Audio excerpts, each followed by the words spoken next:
الحمد لله الذي هدانا لهذا وما كنا لنهتدي لولا أن هدانا الله ونشهد أن لا إله إلا الله وحده لا شريك له ونشهد أن سيدنا ومولانا محمدا عبده ورسوله أما بعد أعوذ بالله من الشيطان الرجيم بسم الله الرحمن الرحيم فهل عسيتم إن توليتم أن تفسدوا في الأرض وتقطعوا أرحامكم أولئك الذين لعنهم الله فأصمهم وأعمى أبصارهم وقال النبي صلى الله عليه وسلم ألا أخبركم بأفضل من درجة الصيام والصلاة والصدقة قالوا بلى قال إصلاح ذات البين وفساد ذات البين الحالقة موزی صاحب برنامہ مائک چالو سے بھائیو دوستو بزرگو ہماری بات چل رہی تھی اس تعلق سے کہ مسلمانوں کے اندر آپس میں اتفاق اور اتحاد کیسے رہے، گھروں میں، بھائی بہنوں میں، ماں باپ میں، رشتہ داروں میں، میاں بیوی میں، دوستوں میں، الغرض تمام مسلمان اور تمام مسلمانوں کے ساتھ ایسے ہمارے برادران وطن کہ جو امن کو پسند کرتے ہیں، جو لڑائی جھگڑے کو پسند نہیں کرتے، تو ہم یہ سب آپس میں محبت کے ساتھ کیسے رہے، اس کے تعلق سے ہماری بات چل رہی تھی۔ تو اس میں دو نسخے بیان کیے گئے تھے کہ اگر یہ دو نسخے، یہ دو صفتیں ہم اپنے اندر لا دیں، اپنے اندر پیدا کر دیں، تو پھر ہم سب کا آپس میں محبت کے ساتھ رہنا آسان ہو جائے گا۔ اس میں سب سے پہلا نسخہ تھا کہ ہمارے اندر تواضع پیدا ہو، ہمارے اندر عاجزی پیدا ہو، یعنی ہم اپنے آپ کو ہمیشہ دوسروں سے چھوٹا سمجھنے والا بنے۔ کہیں گھر میں اگر ہماری عزت کے خلاف تھوڑا بہت کوئی معاملہ ہو گیا تو ہم اس کو اتنا زیادہ دل پر نہ لے لیں کہ اس کی وجہ سے گھر میں جھگڑا ہو جائے۔ اسی طریقے سے آپس کے اندر دوستوں میں ہماری عزت کے خلاف کوئی بات ہو گئی تو ہم اس کو اتنا زیادہ دل پر نہ لے لیں کہ جس کی وجہ سے دوستی دشمنی میں بدل جائے۔ تو جہاں کہیں پر بھی ہو ہم اپنے آپ کو ہمیشہ چھوٹا سمجھ کر کے رکھیں گے، ہم اپنے آپ کو ہمیشہ چھوٹا سمجھتے رہیں گے تو پھر جھگڑا ہونے کا سوال ختم ہی ہو جائے گا۔ تو سب سے پہلی یہ صفت ہے کہ ہمارے اندر تواضع پیدا ہو، عاجزی اور انکساری پیدا ہو۔ اور پھر دوسری صفت ہے ایثار، کہ ہمارے اندر ایثار پیدا ہو، یعنی مخلوق خدا کے ساتھ ایثار کا رویہ اختیار کرے۔ اللہ تعالیٰ کی جتنی بھی مخلوقات ہے، انسان ہے اور انسانوں کے علاوہ دوسری بھی مخلوقات ہے، سب کے ساتھ ہمارا ایثار کا رویہ ہو۔ ایثار کے معنی یہ ہے کہ دل میں یہ جذبہ ہو کہ میں اپنے راحت کی قربانی دے دوں اور اپنے مسلمان بھائی کو راحت پہنچا دوں۔ اگر ہم سفر میں ہیں اور سفر میں بیٹھنے کی جگہ صرف ایک ہی ہے، ایک ہی بندہ بیٹھ سکے اتنی ہی جگہ ہے، اور ہم دو دوست ساتھ میں سفر کر رہے ہیں یا دو بھائی ساتھ میں سفر کر رہے ہیں، تو دونوں کے دل میں یہ بات ہو کہ اس جگہ کے اوپر میرا بھائی بیٹھے، میرا دوست بیٹھے، ہم پہلے بیٹھ جائے تو سمجھو کہ یہ ایثار نہیں رہا۔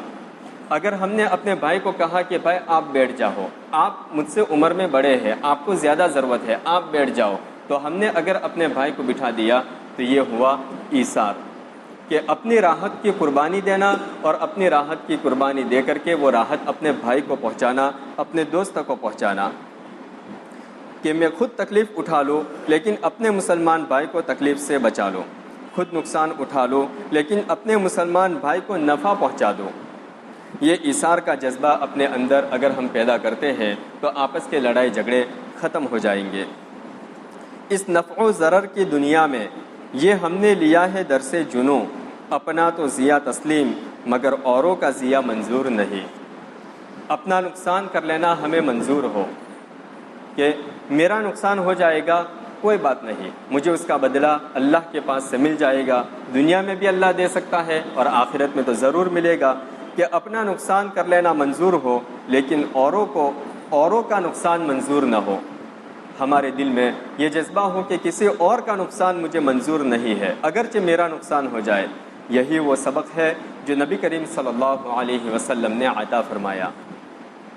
اور قرآن کریم نے انصاری صحابہ کرام رضی اللہ عنہم کے ایثار کو بیان کرتے ہوئے اللہ تعالیٰ نے ارشاد فرمایا وَيُؤْثِرُونَ عَلَىٰ أَنفُسِهِمْ وَلَوْ كَانَ بِهِمْ خَصَاصَةٌ، یعنی یہ انصاری صحابہ رضی اللہ عنہم ایسے ہیں کہ چاہے سخت تنگ دستی اور مفلسی کی حالت ہو، یہ صحابہ کرام کی جماعت ایسی ہے کہ چاہے سخت تنگ دستی اور مفلسی کی حالت ہو، غربت کی، فقیری کی حالت ہو، لیکن اس حالت میں بھی دوسروں کے لیے ایثار کرتے ہیں، اپنی راحت کو قربان کر کے وہ راحت اپنے بھائی کو پہنچاتے ہیں۔ کیسے کرتے ہیں؟ ایک مرتبہ حضور اکرم صلی اللہ علیہ وسلم کی خدمت میں کچھ مسافر آ گئے جو تنگ دست تھے۔ ایسے موقع پر حضور اکرم صلی اللہ علیہ وسلم صحابہ کرام رضی اللہ عنہم سے فرماتے کہ کچھ مہمان باہر سے آ گئے ہیں جو تنگ دست ہے، لہذا جن کو استطاعت ہو، جو طاقت رکھتا ہو، وہ اپنے ساتھ مہمان کو لے جائے اور ان کے کھانے کا بندوبست کر دے۔ چنانچہ اس موقع پر یہ ارشاد سن کر ایک انصاری صحابی رضی اللہ عنہ ایک مہمان کو اپنے گھر لے گئے۔ گھر جا کر بیوی سے پوچھا کہ کھانا ہے؟ مہمان آئے ہیں۔ بیوی نے جواب دیا کہ اتنا کھانا نہیں ہے کہ مہمان کو بھی کھلا سکے، یا تو مہمان کھائیں گے یا ہم کھائیں گے، سب نہیں کھا سکتے۔ وہ صحابی نے فرمایا کہ کھانا مہمان کے سامنے رکھ دو اور چراغ بجھا دو۔ چنانچہ بیوی نے کھانا مہمان کے سامنے رکھ دیا اور چراغ بجھا دیا۔ ان صحابی نے مہمان سے کہا کہ کھانا کھائیے۔ مہمان نے کھانا شروع کیا اور یہ صحابی ان کے ساتھ بیٹھ گئے، لیکن کھانا نہیں کھایا، بلکہ اپنا خالی ہاتھ کھانے تک لے جاتے اور منہ تک لاتے تاکہ مہمان یہ سمجھے کہ کھانا کھا رہے ہیں۔ حقیقت میں وہ خالی ہاتھ چلا رہے تھے، جو مہمان لے کر کے آئے تھے وہ صرف ہاتھ چلا رہے تھے، کھانا نہیں کھا رہے تھے، اس لیے تاکہ مہمان کھا لے۔ چنانچہ میاں بیوی اور بچوں نے رات بھوک میں گزاری اور مہمان کو کھانا کھلا دیا۔ اللہ تعالیٰ کو ان کا یہ انداز اتنا پسند آیا کہ قرآن کریم میں اس کا بیان فرما دیا۔ وہ صحابی رضی اللہ تعالیٰ عنہ کا عمل اللہ رب العزت کو اتنا پسند آیا کہ اس کا تذکرہ قرآن کریم میں فرما دیا۔ یہ صحابی ابھی تو اپنے گھر پہ ہے اور وہاں نبی کریم صلی اللہ علیہ وسلم پر ان کی تعریف میں قرآن کی آیت نازل ہوئی۔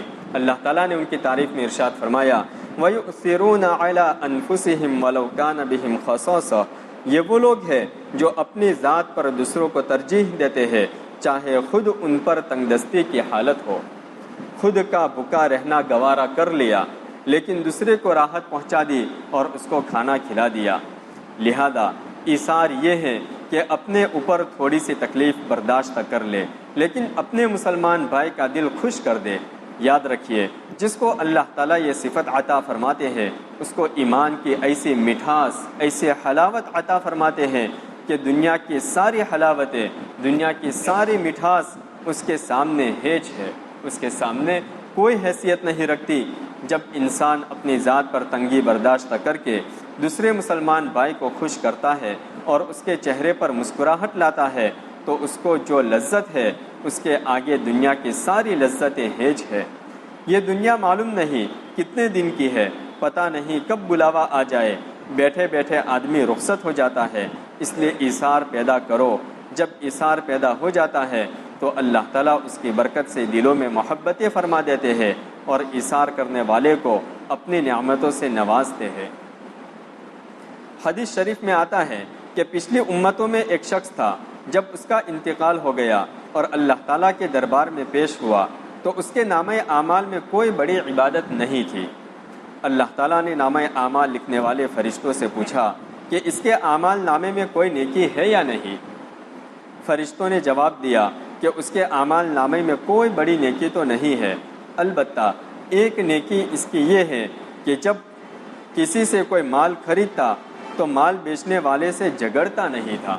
اس کے نام اعمال میں صرف ایک نیکی ہے اور وہ یہ ہے کہ جب وہ کسی سے مال خریدتا تو جس سے خریدتا اس سے جھگڑتا نہیں تھا، بس جو پیسے اس نے بتا دیے اس سے تھوڑا کم کرایا اور مال خرید لیا۔ دیکھو، یہ بھی اخلاقی چیز ہے کہ ہم کوئی چیز خریدتے ہیں، سبزی خریدے، کرانے کی دکان میں سے کوئی پرچورن سامان خریدے یا پھر اپنے گھر کا کوئی بھی سامان ہم خریدے تو خریدتے وقت سامنے والے نے اگر ہم کو ایک ریٹ بتایا اور ہم کو یہ ذہن میں آ رہا ہے کہ اس کی اتنی ہی قیمت ہو سکتی ہے تو تھوڑا بہت معمولی سا بھاؤ تاؤ کرایا اور پھر چیز کو خرید لیا، تو تو یہ اتنی بڑی نیکی ہے کہ اس بندے کی اس نیکی کی وجہ سے اللہ تعالیٰ نے مغفرت کر دی.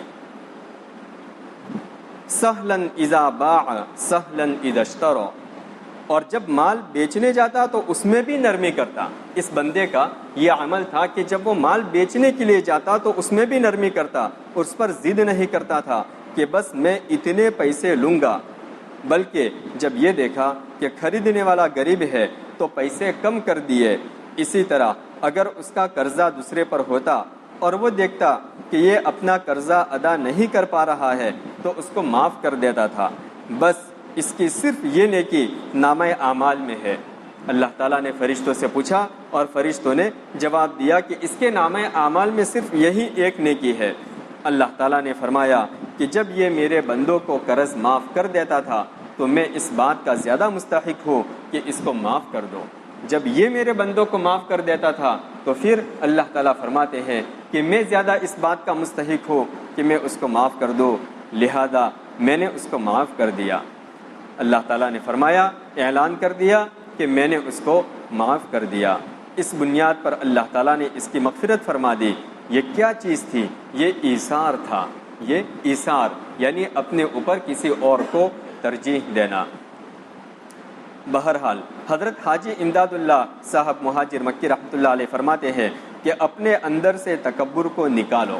اپنے اندر سے تکبر کو نکالو یعنی اپنے آپ کو ہمیشہ چھوٹا بنا کر کے رکھو. اپنے آپ کو ہمیشہ چھوٹا سمجھو.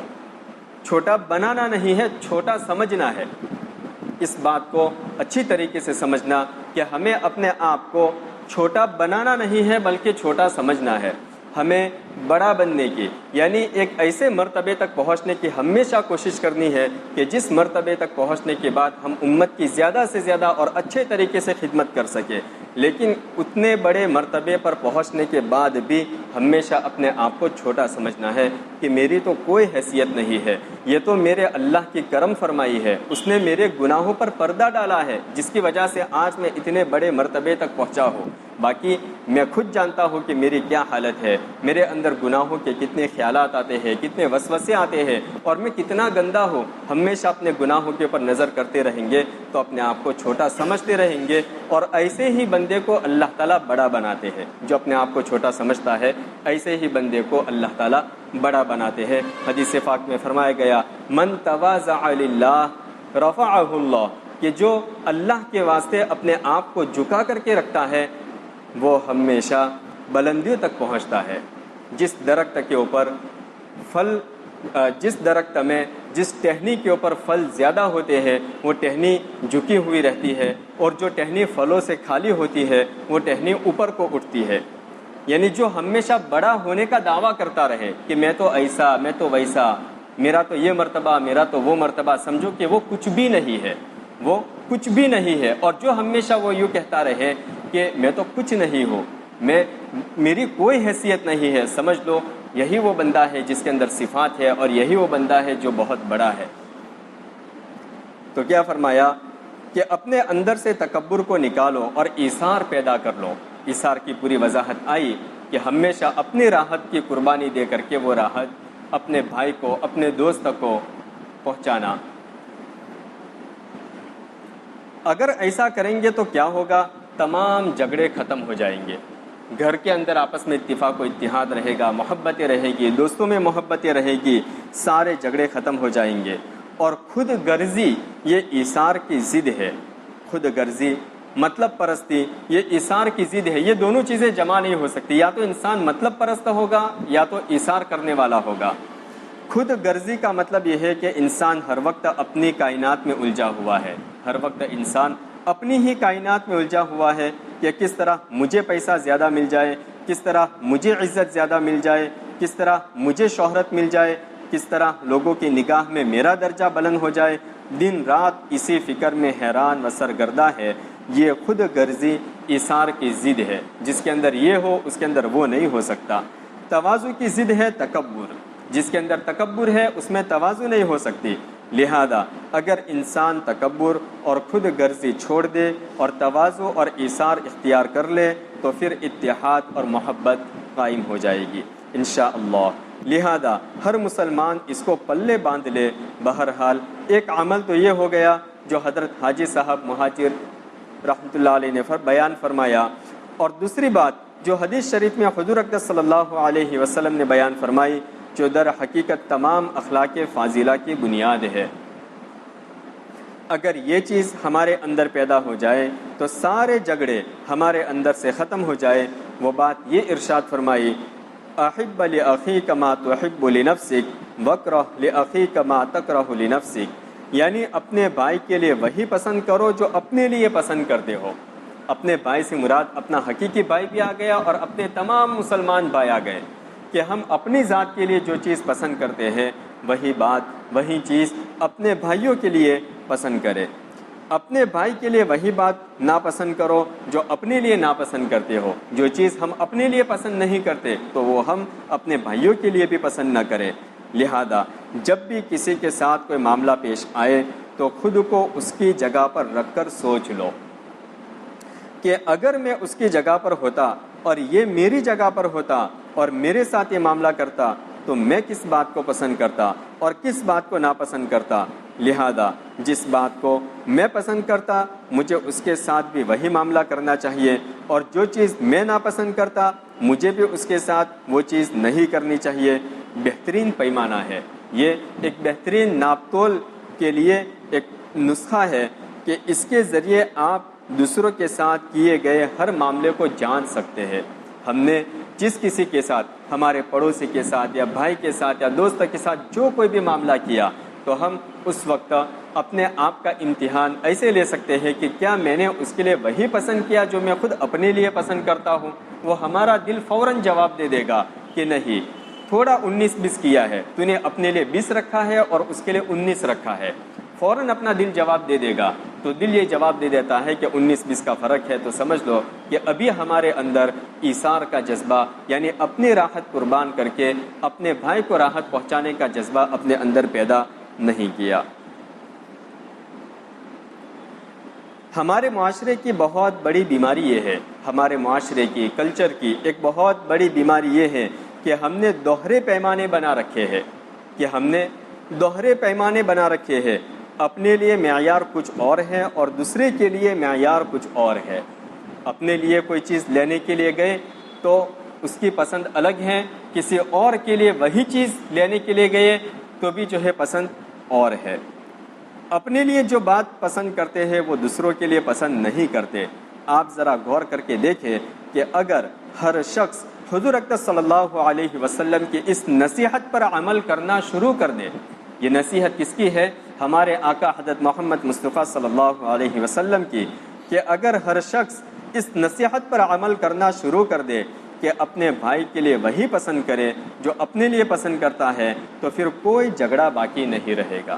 گھروں کے اندر سے بھی جھگڑے ختم، پڑوسیوں میں آپس میں جھگڑے ختم، رشتہ داروں میں جھگڑے ختم، دوستوں میں جھگڑے ختم، سارے جھگڑے ختم ہو جائیں گے۔ اس لیے کہ اس صورت میں ہر شخص ایسے عمل سے پرہیز کرے گا جو دوسروں کو تکلیف دینے والا ہوگا۔ بہرحال اپنے درمیان اتفاق اور اتحاد پیدا کرنے کی یہ چند اصولی باتیں ہیں۔ اللہ تعالیٰ اپنے فضل و کرم سے ان کی سمجھ بھی عطا فرمائے اور ان پر عمل کرنے کی توفیق عطا فرمائے۔ ایک اور حدیث میں حضور اقدس صلی اللہ علیہ وسلم نے ان اختلافات اور جھگڑوں کو ختم کرنے کا ایک اور طریقہ بیان فرمایا ہے۔ پیچھے 3 طریقے بیان ہوئے۔ پہلا طریقہ کہ اپنے اندر تواضع پیدا ہو، یعنی تکبر ختم ہو۔ دوسرا طریقہ کہ اپنے اندر ایثار پیدا ہو، اور تیسرا طریقہ کہ اپنے بھائی کے لیے وہی پسند کرے جو ہم اپنے لیے پسند کرتے ہیں۔ اب چوتھی بات اللہ کے نبی صلی اللہ علیہ وسلم بیان فرماتے ہیں، ان ابن عمر رضی اللہ تعالی عنہ عن النبی صلی اللہ علیہ وسلم قال المسلم اذا كان مخالط الناس ويصبر على اذاهم خير من المسلم الذي لا يخالط الناس ولا يصبر على اذاهم۔ حضرت عبداللہ بن عمر رضی اللہ تعالیٰ عنہما روایت کرتے ہیں کہ حضور اقدس صلی اللہ علیہ وسلم نے فرمایا کہ ایک مسلمان وہ ہے جو لوگوں سے الگ تھلگ ہو کر بیٹھ گیا۔ دیکھو 2 مسلمان بیان کیے جا رہے ہیں، ایک مسلمان وہ ہے جو لوگوں سے الگ تھلگ ہو کر بیٹھ گیا، لوگوں سے رابطے ختم، تعلقات ختم، مجھے تو کسی کی کوئی ضرورت نہیں، میں، میرا گھر، میرا دھندا۔ ایک تو وہ مسلمان ہے۔ لوگوں سے کنارہ کشی اختیار کر لی، مثلا وہ کسی مسجد میں یا مدرسے میں یا عبادت گاہ میں بیٹھ گیا تاکہ لوگوں سے سابقہ ہی پیش نہ آئے، اور یہ سوچا کہ میں تنہائی میں عبادت کرتا رہوں گا۔ دوسرا، یہ ایک مسلمان ہو گیا۔ دوسرا مسلمان وہ ہے جس نے تنہائی اختیار نہیں کی۔ دوسرا مسلمان وہ ہے کہ جس نے اپنے آپ کو لوگوں سے الگ تھلگ نہیں کر دیا، بلکہ لوگوں سے ملا جلا رہا، لوگوں سے تعلقات بھی ہیں، رشتہ داریاں اور دوستیاں بھی ہیں، اور ان کے ساتھ اٹھتا بیٹھتا بھی ہے، اور ان کے ساتھ ہر قسم کے معاملات بھی کرتا ہے، اور پھر ساتھ رہنے اور ان کے ساتھ اپنے معاملات کرنے کے نتیجے میں لوگوں سے تکلیفیں بھی پہنچتی ہے۔ سب کے بیچ میں ایک بندہ رہے گا تو ظاہر سی بات ہے کہ تکلیفیں بھی پہنچتی ہے، اور وہ ان تکلیفوں پر صبر کرتا ہے۔ فرمایا کہ یہ دوسرا مسلمان جو لوگوں کے ساتھ مل کر رہتا ہے اور ان کی تکلیفوں پر صبر کرتا ہے، یہ مسلمان بدرجہ بہتر ہے اس مسلمان سے جو لوگوں سے الگ تھلگ رہتا ہے اور اس کے نتیجے میں اس کو تکالیف پر صبر کرنے کی ضرورت بھی پیش نہیں آتی۔ یہ آپ حضرات کو معلوم ہی ہے کہ ہمارے دین اسلام نے عیسائی مذہب کی طرح رہبانیت کی تعلیم نہیں دی۔ دین اسلام نے عیسائی مذہب کی طرح رہبانیت کی تعلیم نہیں دی۔ رہبانیت کیا ہے؟ عیسائیوں کے یہاں اللہ تعالیٰ کا قرب حاصل کرنا اس وقت تک ممکن نہیں ہے جب تک انسان اپنے سارے دنیاوی کاروبار کو نہ چھوڑے اور اپنے تمام تعلقات کو خیر آباد نہ کہے اور رہبانیت کی زندگی نہ گزارے، سب کچھ چھوڑ کر کے الگ تھلگ ہو جائے، جنگلوں کا راستہ اختیار کر دے، تب تک وہ اللہ کا نیک بندہ نہیں بن سکتا۔ یہ کس میں ہے؟ عیسائی مذہب میں، اور اس بات سے اسلام نے منع کیا ہے۔ اسلام اس چیز کی سخت مخالفت کرتا ہے، یہاں تک کہ اس چیز کو اسلام نے حرام کہا ہے۔ چنانچہ حضور اقدس صلی اللہ علیہ وسلم نے ہمیں یہ تعلیم دی کہ لوگوں کے ساتھ ملے جلے رہو اور پھر لوگوں سے پہنچنے والی تکلیفوں پر صبر کرو۔ اگر آپ غور کریں تو یہ عجیب و غریب تعلیم ہے، کیونکہ اس حدیث میں حضور اقدس صلی اللہ علیہ وسلم نے لوگوں کے ساتھ ملے جلے رہنے کو اور ان سے پہنچنے والی تکلیف کو ایک ساتھ ذکر فرمایا ہے، جس سے یہ معلوم ہو رہا ہے کہ یہ دونوں کام ایک دوسرے کے لیے لازم اور ملزوم ہے۔ یعنی جب تم لوگوں کے ساتھ ملو گے، جلو گے اور ان کے ساتھ رہو گے تو ان سے تمہیں ضرور تکلیف پہنچے گی، اور جب تمہارا کسی بھی دوسرے انسان سے واسطہ پیش آئے گا تو یہ ممکن نہیں ہے کہ اس سے تمہیں کبھی بھی کوئی تکلیف نہ پہنچے، لازماً تکلیف پہنچے گی، چاہے وہ تمہارا کتنا ہی قریبی عزیز ہو، چاہے وہ تمہارا کتنا ہی قریبی دوست ہو، اور چاہے وہ کتنا ہی قریبی تمہارا چاہنے والا ہو۔ اب سوال یہ ہے کہ یہ تکلیف کیوں پہنچے گی، اس کو بھی سمجھ لینا چاہیے۔ یہ تکلیف کیوں پہنچے گی، اس کو بھی سمجھ لینا چاہیے۔ یہ تکلیف کیوں پہنچے گی، اس کو سمجھنے کے واسطے آگے بات بہت لمبی ہے، وہ بات ادھوری بیان ہوگی کیونکہ وقت پورا ہو جائے گا۔ آئندہ جمعہ کو جلدی سے آ جائیں گے تو پوری بات انشاءاللہ سننے کو ملے گی۔ آدھی بات ابھی سن لیتے ہیں اور باقی بات انشاءاللہ آئندہ جمعہ کو۔ اس کا جواب یہ ہے کہ اللہ تعالیٰ نے جب سے حضرت آدم علیہ السلام کو پیدا فرمایا، اس وقت سے لے کر آج تک اربوں خربوں انسانوں کو پیدا فرمایا، آگے قیامت تک پیدا ہوتے رہیں گے، اور ہر انسان کو اللہ تعالیٰ نے ایک چہرہ عطا فرمایا ہے جو بالشتہ بر کا ہے۔ اس میں آنکھ بھی ہے، ناک بھی ہے، منہ بھی ہے، دانت بھی ہے اور کان بھی ہے، رخسار بھی ہے اور ٹھوڑی بھی ہے۔ ہر انسان کے چہرے میں یہ چیزیں موجود ہوتی ہے، لیکن اتنے اربوں خربوں پدموں انسانوں میں کسی دو انسانوں کا چہرہ 100% ایک جیسا نہیں ہوتا۔ اللہ تعالیٰ کی قدرت کاملہ دیکھیے کہ ہر انسان کے چہرے کی لمبائی ایک بالشتہ ہے، اور یہ بھی نہیں ہے کہ کسی انسان کی ناک ہو کسی کی ناک نہ ہو۔ ایسا ہم میں سے کوئی نہیں ہے کہ ایک کی ناک ہے دوسرے کی ناک نہیں ہے، ایسا کوئی نہیں ہو سکتا۔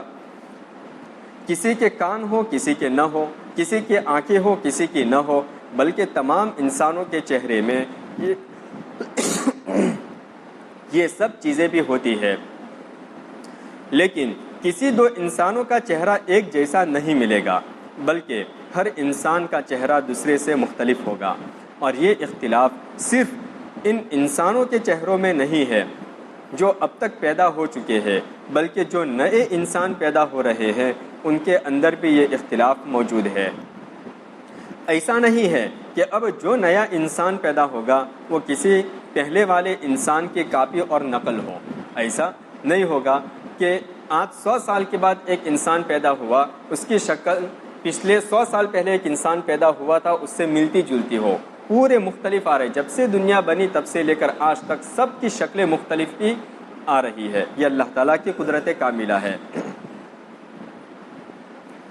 بلکہ جو نئے انسان پیدا ہو رہے ہیں ان کے اندر بھی یہ اختلاف موجود ہے۔ ایسا نہیں ہے کہ اب جو نیا انسان پیدا ہوگا وہ کسی پہلے والے انسان کی کاپی اور نقل ہوگا، ایسا نہیں ہے، بلکہ نیا پیدا ہونے والا انسان اپنا چہرہ خود لے کر آئے گا۔